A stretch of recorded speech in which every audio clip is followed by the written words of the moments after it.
नमस्कार साथियों, जैसा कि आप जानते हैं हमने लास्ट क्लास में डिस्कस किया था रदरफोर्ड के परमाणु मॉडल के बारे में और उसमें कुछ कमियां भी रह गई थी जिनके बारे में हमने आपसे बातें करी थी।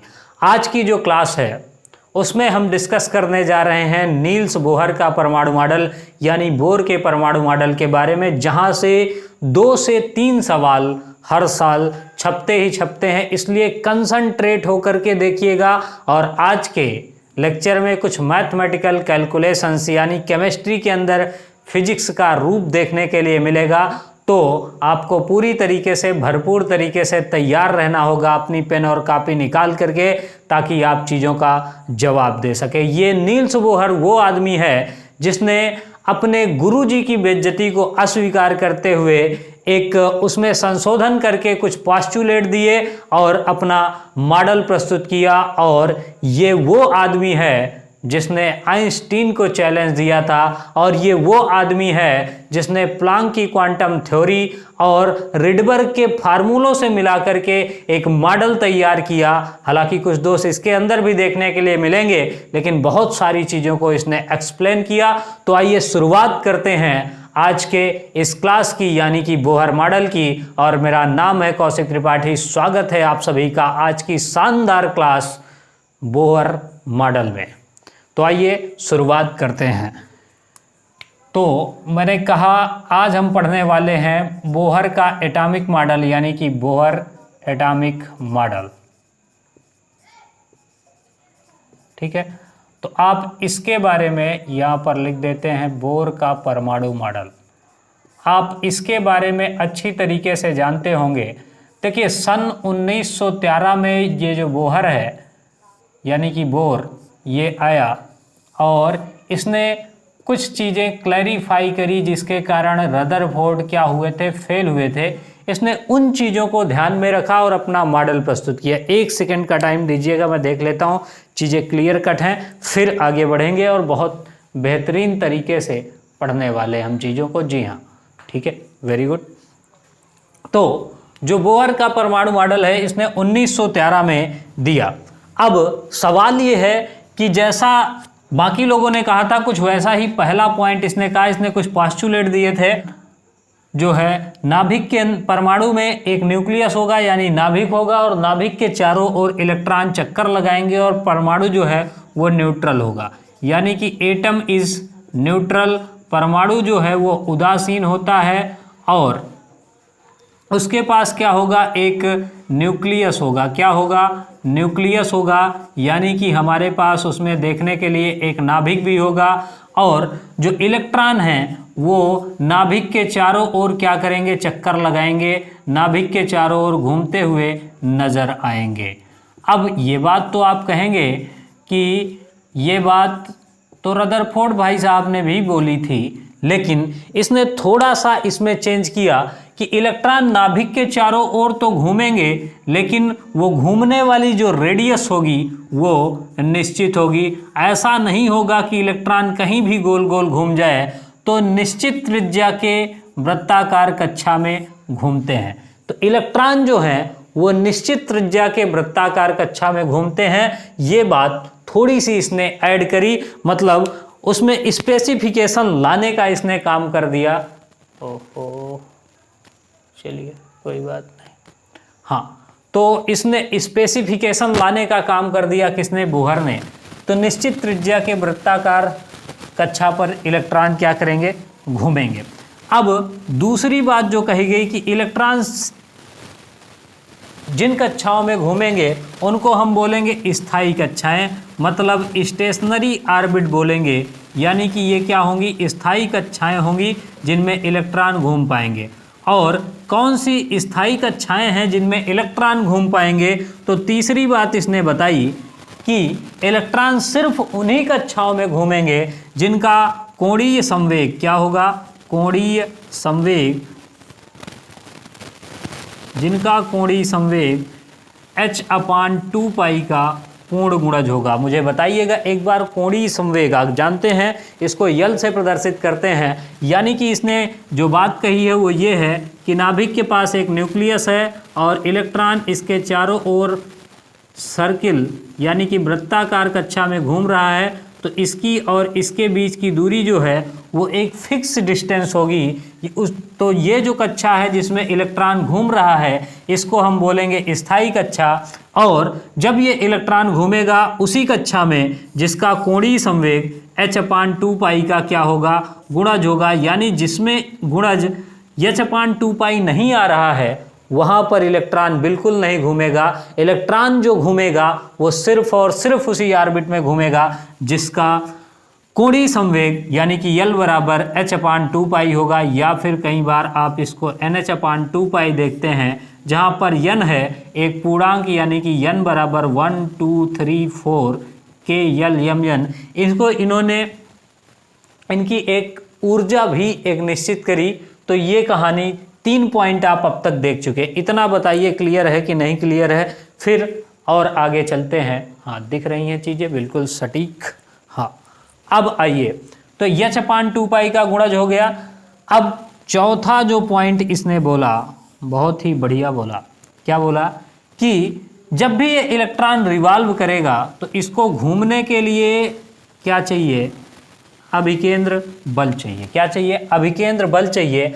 ये अभिकेंद्र बल देता कौन है, तो इसने कहा कि इन दोनों के बीच में कौन सा बल लगेगा। आप देखिए, ये न्यूक्लियस है यानी पॉजिटिव चार्ज, ये इलेक्ट्रॉन है यानी कि निगेटिव चार्ज। दो चार्जेस के बीच में कौन सा बल लगता है, स्थिर वैद्युत बल या फिर वैद्युत बल लगता है, इलेक्ट्रोस्टैटिक फोर्स लगता है, कूलाम का नियम लगता है। यानी कि F बराबर होगा K/Q1Q2/r²। ये आपने हमेशा से पढ़ रखा होगा। तो यहाँ पर भी एक चार्ज Q1 है, एक चार्ज Q2 है, इनके बीच की दूरी r है, तो जाहिर सी बात है कि यहाँ पर क्या लगेगा, इलेक्ट्रिकल फोर्स। अब उसने कहा कि ये इलेक्ट्रिकल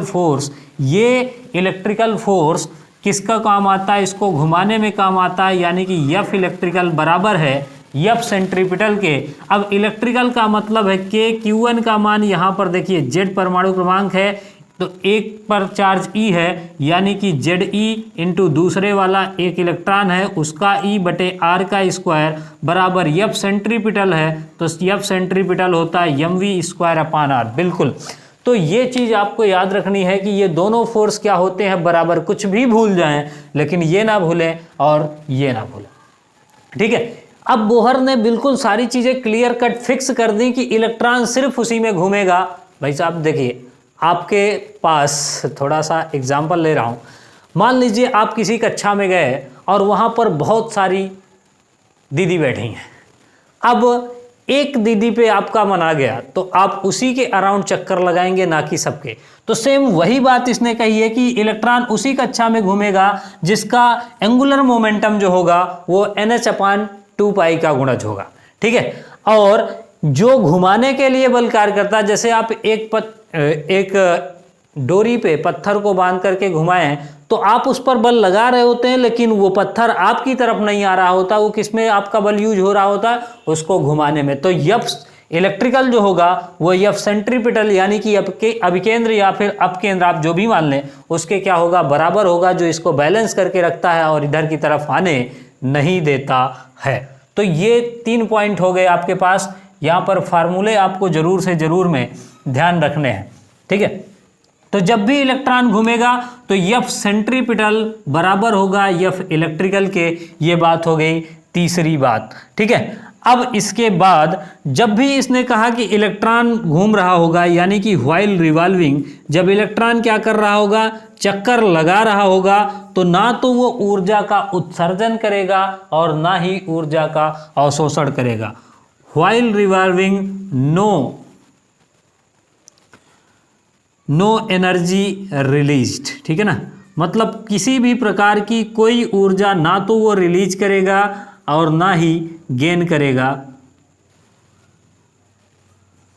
कब, जब भी इलेक्ट्रॉन चक्कर लगाएगा। देखिए एकदम सिंपल सी बात है कि जब इलेक्ट्रॉन चक्कर लगा रहा उसकी ऑर्बिट फिक्स है। जब वो स्थायी कक्षा में चक्कर लगाएगा तो ना तो वो किसी प्रकार की ऊर्जा का उत्सर्जन करेगा और ना ही किसी प्रकार की ऊर्जा का अवशोषण करेगा। ये बात किसने बोली, रदरफोर्ड ने बोली। एक बार बताइए इतनी चीज़ें समझ में आई हैं कि नहीं आई। और फिर इसके बाद जो 5वीं बात इसने बोली वो ये है, अभी उसको गलत भी साबित कर देंगे, है ना। तो निश्चित त्रिज्या के वृत्ताकार कक्षा में घूम रहे हैं। अब पांचवी जो बात है वो ये है कि इलेक्ट्रॉन ऊर्जा का अवशोषण या फिर उत्सर्जन करता है। अब आप कहेंगे, अभी साहब कह रहे थे कि नहीं करता है, अब कह रहे हैं करता है, तो एक्चुअल में है क्या? देखिए, जब भी इलेक्ट्रॉन क्या करेगा, रिवॉल्व कर रहा होगा यानी चक्कर लगा रहा होगा, तो वो किसी प्रकार की ऊर्जा का उत्सर्जन नहीं करेगा। लेकिन जिस टाइम पे ट्रांजिशन होगा, क्या होगा? ट्रांजिशन होगा, इलेक्ट्रॉन एक कक्षा से दूसरी कक्षा में कूदेगा, तो उस टाइम पे वो क्या करेगा? ऊर्जा का उत्सर्जन करेगा या फिर अवशोषण करेगा। तो ये बात आपको ध्यान में रखनी। पांचवी पॉइंट देखिए, मैं दोनों फार्मूले इसको भी इधर ही पहुंचा देता हूं कि यानी कि L बराबर होगा NH/2π। ठीक है, तो ये आपके पास लिखा हुआ है। ठीक, हाँ, तो अब थोड़ा सा मिटा लेते हैं और फिर पांचवें पॉइंट की बात करते हैं। पांचवा जो पॉइंट है वो क्या है, उसकी भी बात करते हैं। तो आइए, यहाँ पर जो अगली बात कही कि जब इलेक्ट्रॉन, देखिए नाभिक के चारों ओर कह रहे हैं बहुत सारी कक्षाएं हैं। ये हो गई पहली कक्षा हमारी, ये हो गई हमारी दूसरी कक्षा, और ये हो गई हमारी तीसरी कक्षा। इस तरीके से बहुत सारी कक्षाएं हैं। अब बोहर ने कहा जब इलेक्ट्रॉन अपनी फिक्स कक्षा में घूम रहा है, ये n बराबर 1 है, पहली सेल है, या फिर इसी को आप दूसरी भाषा में k बोल लेते हैं, इसको l बोल लेते हैं, इसको m बोल लेते हैं, ऐसे n बोल लेते हैं, इस तरीके से आप बोलते हैं इनको, नो डाउट। अब n बराबर 2, अब जब इलेक्ट्रॉन घूम रहा है तो किसी भी प्रकार के ऊर्जा का उत्सर्जन नहीं करेगा। लेकिन अगर इलेक्ट्रॉन दूसरे से किस में आ रहा है? पहले में आ रहा है, यानी कि E2 से E1 में आ रहा है, तो E2 माइनस E1, या फिर आप लिखो कि final energy minus initial energy, है ना। तो इससे क्या होगा? ऊर्जा का उत्सर्जन होगा, और ये ऊर्जा कितनी होगी, क्या होगा, इसकी चर्चा भी हम करेंगे। पूरे संपूर्ण सवालों के साथ करने वाले हैं, इसलिए बेहद ठीक ठाक से देखिएगा। तो ये 5 पोस्टुलेट्स थे जिसने बोहर ने दिए कि पहली बात इसने कही कि एटम के पास क्या होगा? एक न्यूक्लियस होगा। रिकॉल विथ मी, एक न्यूक्लियस होगा जिसके चारों ओर इलेक्ट्रॉन घूमेगा और वृत्ताकार कक्षा में ही घूमेगा, और एटम क्या होगा? न्यूट्रल होगा, यानी कि उदासीन होगा। ये बात बोली।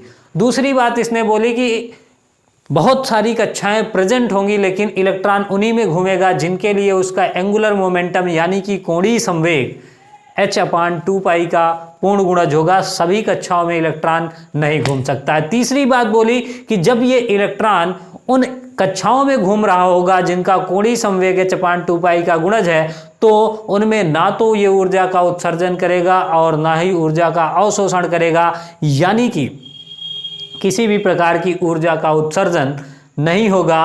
और चौथी बात, इन्होंने उन कक्षाओं को स्थायी कक्षा कहा, मतलब एक फिक्स्ड ऑर्बिट है, उसी में इलेक्ट्रॉन घूमेगा। और चौथी बात इसने कही कि इलेक्ट्रॉन को घूमने के लिए जो फोर्स प्रदान होता है वो दोनों के बीच में लगने वाला वैद्युत बल है, और यही बल किसका काम करता है? सेंट्रीपिटल फोर्स, यानी कि अभिकेंद्र बल का काम करता है, जो कि इसको लगातार घुमाने के लिए मदद करता है। और छठी बात इसने बोली कि जब इलेक्ट्रॉन ऊर्जा का उत्सर्जन तभी करेगा जब वो एक कक्षा से दूसरी कक्षा में ट्रांजिशन करता है, यानी कि संक्रमण करता है, तभी एनर्जी जो है वो फोटॉन के रूप में निकलेगी। अब बताइए, ये पांचों पोस्टुलेट समझ में आए हैं कि नहीं आए? देखिए, बोहर यहाँ पर 2-3 चीज़ें आपको अभी क्लियर कट देखने के लिए मिलेंगी कि बोहर ने ये मॉडल कुछ इस तरीके से डिजाइन किया है कि जहाँ जहाँ पर कमी थी इसने उन्हीं बातों पर गौर किया। इससे पहले 1833 के आसपास कौन आया था? रिडबर्ग। उसने फार्मूला दे दिया कि इस तरीके से कहानी हो रही है। क्योंकि मैक्सवेल ने यह कह दिया था कि ऊर्जा का उत्सर्जन होगा तो नाभिक नहीं, मतलब परमाणु की स्टेबिलिटी खत्म हो गई, और लाइन स्पेक्ट्रम की जगह, सतत स्पेक्ट्रम की जगह लाइन स्पेक्ट्रम आ रहा था, तो वहाँ पर मैक्सवेल भी फेल हुआ था। मतलब दोनों बातें बिल्कुल क्लियर कट खत्म हो गई थी। तो बोहर ने बहुत ही सॉलिड दिमाग लगाया और इसने वही फार्मूला जो रिडबर्ग ने बनाया था उसमें रख करके हाइड्रोजन की लाइन स्पेक्ट्रम निकाल ली कि भैया कहाँ कहाँ पे आता है। स्पेक्ट्रम की चर्चा अगर आप कहेंगे तो हम कल कर लेंगे, या फिर आधुनिक भौतिकी में ये टॉपिक और भी है जहाँ पर हम बात कर सकते हैं। आपको ये जवाब देना है कमेंट सेक्शन में आज कि आप ये बताएं, मैं आपको जो आपका प्रकाश वैद्युत प्रभाव वगैरह है वो यहाँ पर भी पढ़ा सकता हूँ, और या फिर जब आप पढ़ रहे होंगे क्या आधुनिक भौतिकी, वहाँ पर भी आप पढ़ सकते हैं। तो कहाँ पर पढ़ाया जाए, इसी में आप पढ़ना चाहेंगे या फिर वहाँ पर पढ़ेंगे, कमेंट सेक्शन में ज़रूर कमेंट कीजिएगा, जिस टाइम वीडियो देख रहे हैं उसी टाइम। हाँ, तो ये 4-5 बातें हो गई जो बोहर ने कही थी। अब इसमें कुछ गणना से संबंधित सवाल आते हैं। 2016 में भी सवाल पूछा गया, 2021 में भी सवाल पूछा है। सारे सवाल के साथ आगे कॉन्सेप्ट को बढ़ाते हैं। यहाँ तक की बात बिल्कुल क्लियर है। अब देखिए बोहर की कुछ त्रिज्या निकालते हैं, वेग की गणना, जिसमें लोगों को बहुत सारी प्रॉब्लम्स होती हैं, लेकिन आज से आपकी उन सारी समस्याओं का निदान हो जाने वाला है, इसकी गारंटी मैं ले सकता हूँ। तो आइए सबसे पहले अपन फाइंड आउट करते हैं किसको, वेलोसिटी को, ठीक है, या फिर लिखते हैं बोहर की कक्षा में वेग, ठीक है, मतलब वहाँ पर जो वेलोसिटी है वो कितनी होगी इसकी बात करते हैं। तो देखिए यहाँ पर ये हमने इसको बना करके रखा है कि इलेक्ट्रॉन ये घूम रहा है। मान लीजिए ये इलेक्ट्रॉन n वें ऑर्बिट में है, तो इसकी दूरी rn मान लेते हैं और इसकी वेलोसिटी vn मान लेते हैं। अब ये इलेक्ट्रॉन घूमेगा, तो मैंने आपको 2-3 फार्मूले बताए हैं, उन्हीं की मदद से कहानी को स्टार्ट करेंगे, ठीक है ना। तो देखिए जो एंगुलर मोमेंटम मैंने बताया कि यल बराबर होना चाहिए NH/2π। अब यल क्या होता है इसकी बात थोड़ी सी कर लेते हैं, फिर आगे बढ़ेंगे। तो यल क्या होता है, देखिए आपने ये जाना है कि यहाँ पर हर जगह पर कहीं पर भी आप ड्रा करेंगे तो कोण जो बनेगा इसकी रेडियस के साथ वो 90 डिग्री का बनेगा, और कोणीय संवेग बराबर होता है r×p, मतलब कि संवेग गुणा दूरी। अब या फिर विस्थापन भी आप मान सकते हैं। तो इन दोनों का जब गुणा कराएंगे तो p बराबर तो mv होता है संवेग, और ये हो गया r। अब चूंकि थीटा जो है वो 90 डिग्री है तो mv साइन थीटा लिखेंगे, r साइन थीटा, साइन 90 की वैल्यू 1 हो जाएगी, तो ये यहाँ पर mvr आ जाएगा, है ना। तो mvr अब बराबर NH/2π, ये बात आप अच्छी तरीके से जानते हैं। अब अगर हम यहाँ से देखें तो v बराबर अपन लिख सकते हैं NH/2πmr, क्या बात है। तो v बराबर NH/2πmr। बताइएगा यहाँ तक की कहानी क्लियर है या फिर नहीं है। v बराबर NH/2πmr, ये हो गई बात। बहुत ही बढ़िया चल रहा है, कोई दिक्कत नहीं है। तो ये बात हो गई, इसको मैं यहाँ पर लिखता हूँ ताकि आपको फिर से ये देखने के लिए मिल जाए। तो v बराबर हमने लिख दिया NH/2πmr, ये पहली चीज़ हो गई आपकी, ठीक है। दूसरी बात देखते हैं, बस अब यहीं से सारी कहानियाँ मैं आपको दिखाऊंगा, पूरी फुल पिक्चर, है ना। त्रिज्या की बात कर लेते हैं। अभी इसमें वेग में हमको फिर से आना पड़ेगा क्योंकि हम r को गायब करना चाहते हैं, ठीक है। अब बोहर कक्षा की जो त्रिज्या होगी उसकी बात करते हैं, है ना। तो देखिए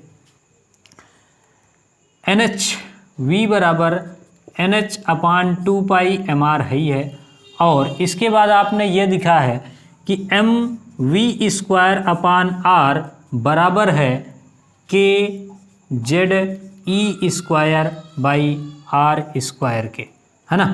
तो ये हो गया और ये हो गया। अब हमारे पास यहाँ से v² बराबर है, हमको चाहिए r, तो r बराबर ले लेते हैं, ये इधर जाएगा, इसको नीचे भेज देते हैं। तो kZe²/mv², क्या बात है।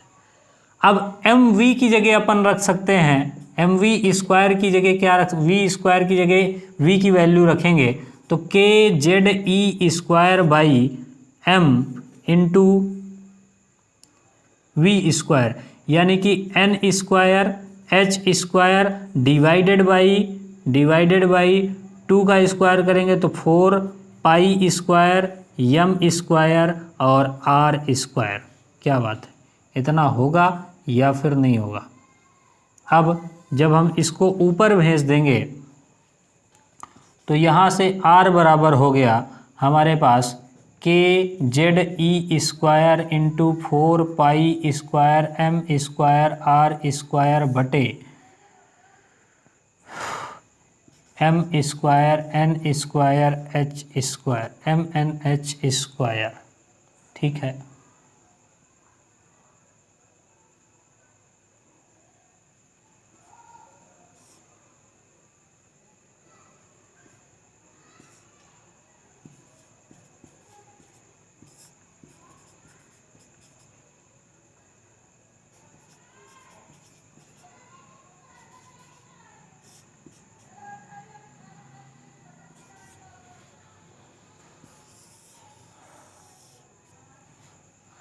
हाँ, तो हमारे पास r बराबर हो गया N square H square 4 pi square K Z E square, है ना। इतनी कहानी हमारे पास आ गई है। एक बार देखते हैं, दिख रहा है? हाँ, अब मैं आपको समझा देता हूँ इसको क्लियर कट।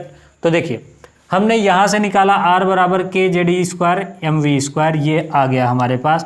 अब यहाँ से r बराबर K Z E square M into V का मान अपन निकाल चुके हैं, तो v की जगह v का स्क्वायर किया तो हमने इसका सबका स्क्वायर लगा दिया, ये पहुँच गया ऊपर। अब ये वाला इधर चला गया तो एन स्क्वायर एच स्क्वायर, यहाँ से एक यम से एक यम कट गया। अब हमारे पास बचा 4 पाई स्क्वायर, है ना, 4 pi square K Z E square, और इधर r ही बचा सिर्फ।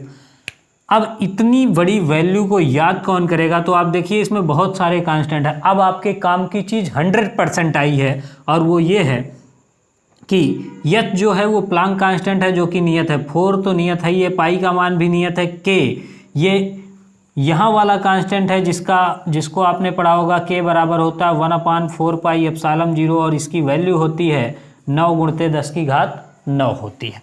तो ये भी कांस्टेंट है। जेड की बात अभी छोड़ते हैं, ई का स्क्वायर, ये इलेक्ट्रॉन का आवेश भी कांस्टेंट है और मास ऑफ इलेक्ट्रॉन भी कांस्टेंट है। यानी कि सारे कांस्टेंट को अगर हटा दें तो हमारे पास क्या आएगा, एन स्क्वायर बाई जेड, है ना। तो एन स्क्वायर बाई जेड, अब इनटू, फिर से देख, एच स्क्वायर बाई 4, मचाता हूँ डाउट ना रहे, 4 पाई स्क्वायर के जेड को हटा लेते हैं अभी, ई स्क्वायर इंटू यम। अब ये दो पद जो है ये बदलेंगे, क्या क्या, एन स्क्वायर बाई जेड, और ये बराबर क्या है, आर है। इतना चीज़ें जो हैं इनका सबका मान कांस्टेंट है, और इनका सबका मान रखने के बाद जो आएगा वो आएगा आर बराबर 0.529 into N square by Z, और ये त्रिज्या आएगी एंगस्ट्रांग में। इसको नहीं भूलना है क्योंकि इससे सवाल आ चुका है, इसकी ज़रूरत आपको पढ़ने वाली है। आपको ना कुछ याद रहे तो सिर्फ आप इतना ही याद रखें, ये सब याद करने की आपको ज़रूरत नहीं पड़ेगी। तो 0.529 into N square by Z, ये आ गया हमारे पास क्या, रेडियस ऑफ बोहर, है ना, मॉडल। तो इतनी बात हमारे पास हो गई। एक बार बताइए ये ठीक है? तो मैं यहाँ पर लिख देता हूँ कि हमने R का जो मान है वो फाइंड आउट कर लिया, 0.529 या 53 भी आप लिख सकते हैं, और एन स्क्वायर बाई जेड। सारे फार्मूले मैं इधर की तरफ लिख दूंगा, इनकी बहुत ज़रूरत पड़ेगी आपको सवालों को हल करते समय। कंसेप्चुअल सवाल का भी जवाब देने के लिए आपको इनकी ज़रूरत 100% पड़ेगी, इसलिए बहुत आराम से देखिए, सब चीज़ आपको क्लियर कट समझ में आ जाएगी। ठीक है, आइए अब आगे चलते हैं। ठीक है, तो ये कहानी हो गई। अब इसके बाद आगे देखते हैं।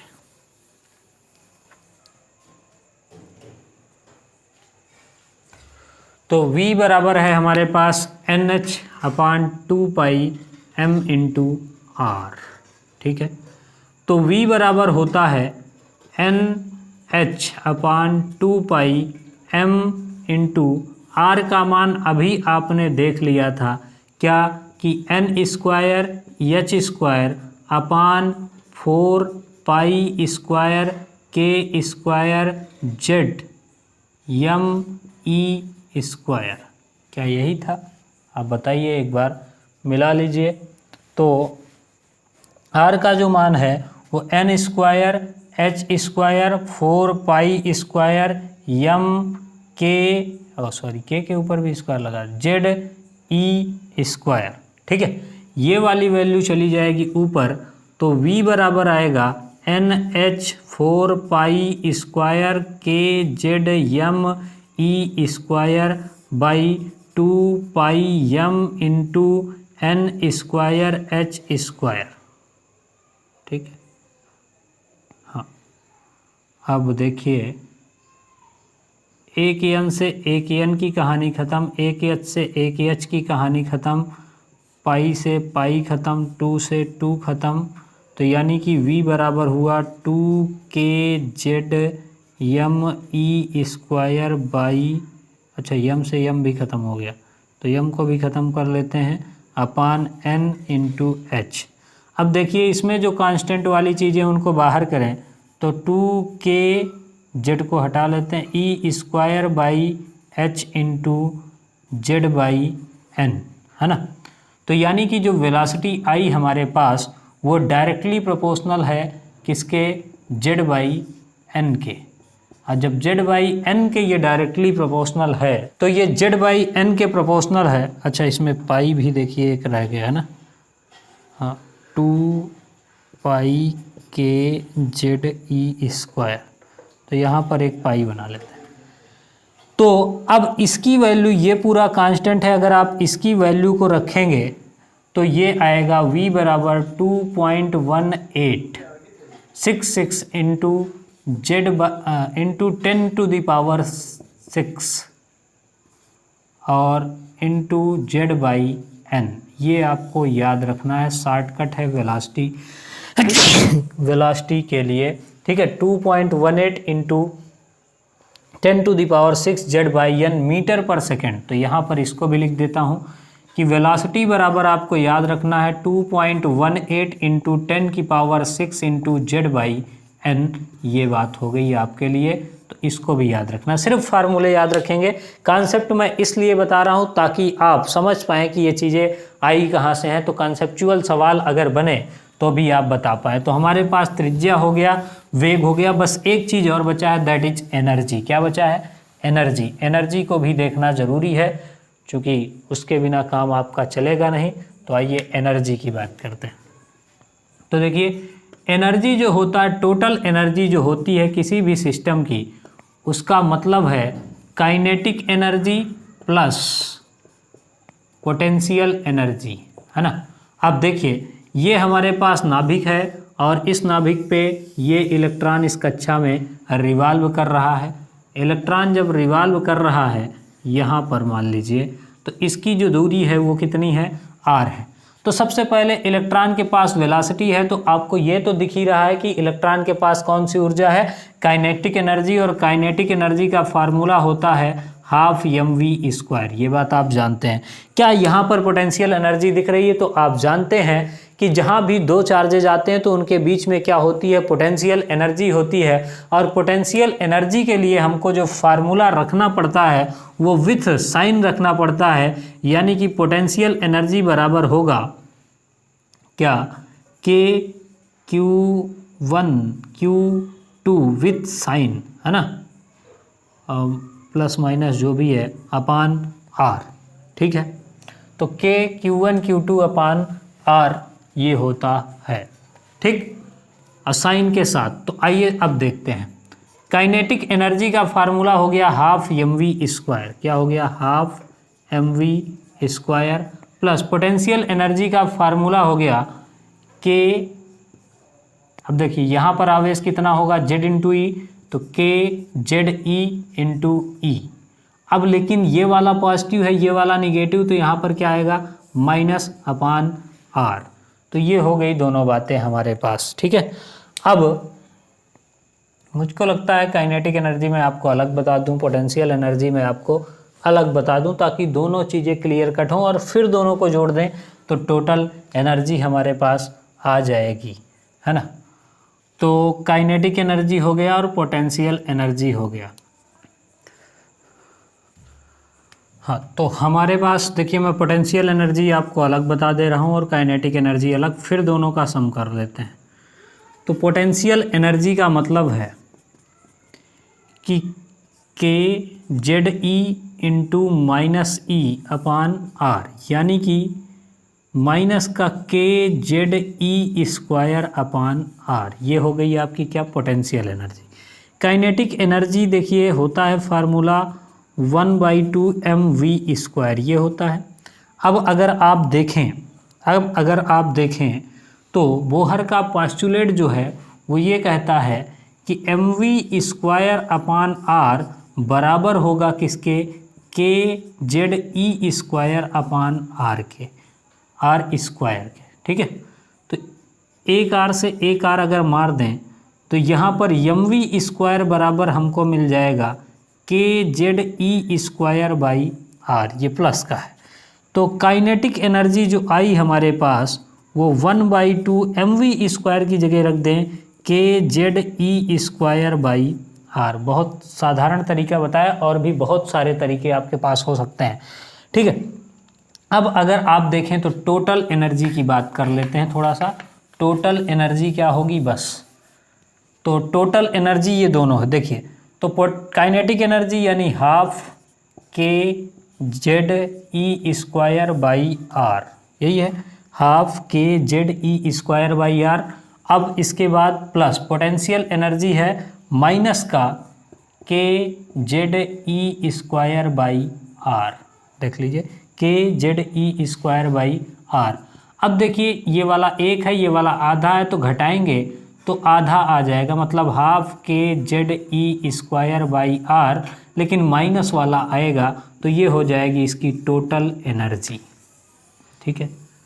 तो ये हमारे पास हो गया इसका टोटल एनर्जी क्या होगा, इसकी वो एनर्जी क्या होगी। अब इसमें अगर आप देखें तो कांस्टेंट के भी है, ई भी है, और आर भी वहाँ से ले सकते हैं, अब अगर इसके बाद आप सारी कहानियाँ करेंगे और रखेंगे इसको, तो जो आने वाला है, तो देखिए आर की जगह अगर हम ये रख लें, ठीक है, तो टोटल एनर्जी बराबर होगा माइनस हाफ इंटू के की वैल्यू रख ही लेंगे, ई स्क्वायर की वैल्यू भी रख लेंगे, है ना, अपान यहाँ पर जेड ही है, आर की जगह अपन रखेंगे 0.529 एन स्क्वायर बाई जेड, ये जेड ऊपर चला जाएगा तो टोटल एनर्जी सिंपल से याद रखिए, ये भी नहीं याद रखना है, माइनस का सब कुछ हल करने के बाद 13.6 इंटू जेड से Z square by N square, क्या आएगा, Z square by N square. ये आपका हो जाएगा टोटल एनर्जी का फार्मूला, ठीक है ना। तो ये होती है टोटल एनर्जी। अगर रिलेशन देखा जाए तो काइनेटिक एनर्जी बराबर होगा पोटेंशियल एनर्जी बाई 2, ठीक है, काइनेटिक एनर्जी बराबर होगा पोटेंशियल एनर्जी बाई 2, लेकिन वो माइनस में है और वो प्लस में है, बस इतना भी ध्यान दीजिएगा। तो ये आपकी पूरी एनर्जी कैसे होगी, त्रिज्या कैसे होगी, वेलोसिटी कैसे होगी, इसके बारे में हो गया। एक सवाल मैं आपको रेडियस का करा देता हूँ, वेलोसिटी का करा देता हूँ, और फिर इसके बाद एनर्जी के तो कई सारे सवाल रिडबर्ग के साथ अगले में हम स्पेक्ट्रम को थोड़ा सा समझेंगे, उसका फील लेंगे, और उसके बाद पूरी तरीके से आपके सामने करना स्टार्ट करेंगे, है ना। तो आइए सबसे पहले मान लीजिए आपसे सवाल है, कह रहा है कि कैलकुलेट, ठीक है, वेलोसिटी ऑफ इलेक्ट्रॉन, इलेक्ट्रॉन का वेग ज्ञात कीजिए, कैलकुलेट वेलोसिटी ऑफ इलेक्ट्रॉन, ठीक है। उस इलेक्ट्रॉन की वेलोसिटी ज्ञात कीजिए जो कि Li3+ का है और थर्ड ऑर्बिट में घूम रहा है। किसके लिए, थर्ड ऑर्बिट में वो घूम रहा है, ठीक है। तो सवाल को अगर हम देखें, in third orbit for lithium, ठीक है ना। हाँ, अब कह रहा है लिथियम परमाणु का एक इलेक्ट्रॉन तीसरे ऑर्बिट में घूम रहा है, लिथियम Li2+ होगा, 3+ लिखा है, ठीक है, लिथियम 2+। देखिए जो बोहर का एटॉमिक मॉडल है वो सिंगल इलेक्ट्रॉन स्पीसीज के लिए लागू होता है, क्योंकि इसने वहाँ से कॉन्सेप्ट लिया था रिडबर्ग के केस से।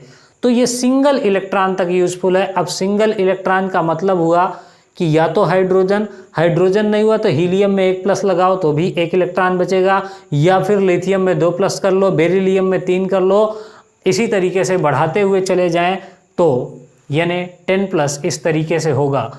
तो कह रहा है थर्ड ऑर्बिट में कोई इलेक्ट्रॉन घूम रहा है लिथियम 2 प्लस का, तो उसकी वेलोसिटी को ज्ञात कीजिए। तो देखिए वेलोसिटी का फार्मूला आपके पास रखा है, यानी कि वेलोसिटी बराबर हो जाएगा 2.188 इंटू जेड। जेड कितना है लिथियम का 3/n कितना है 3/3। कौन से ऑर्बिट पे घूम रहा है, तीसरी ऑर्बिट पे, है ना, इंटू 10⁶ भी है, उसको नहीं भूलना चाहिए हमें। तो v बराबर 2.188 इंटू 10⁶ मीटर पर सेकेंड। एकदम आसान मक्खन से सवाल आएंगे आपके पास। आइए एक मैं रेडियस का भी आपको सवाल करा ही देता हूं ताकि फेल उसकी भी आ ही जाए, है ना।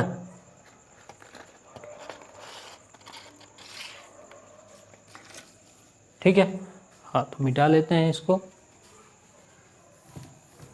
अब की बार आपको मान लीजिए त्रिज्या फाइंड आउट करनी है सेकेंड ऑर्बिट के लिए, ठीक है ना।